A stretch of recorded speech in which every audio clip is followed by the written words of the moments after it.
Good morning.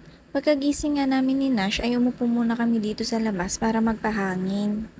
Habang yung asawa ko naman ay natutulog pa sa bahay. Bago nga kami lumabas ay nagsalang na rin ako ng sinaing ko. Inayos ko nga lang yung tali ng buhok niya para makapaglaro siya ng maayos. Pinaglaro ko nga muna siya habang hinihintay namin yung nagtitinda ng taho.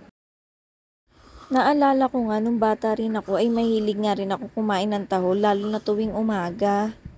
Pagkarating nga ni Manong ay bumili na rin kami kagad ng halagang 20 pesos. Naalala ko nga nung bata rin ako ay gustong gusto ko ngang tinitingnan kung paano nila sinasandok yung taho. Kitang-kita nga sa mukha ni Nash kung gaano siya ka-excited na kumain ng taho.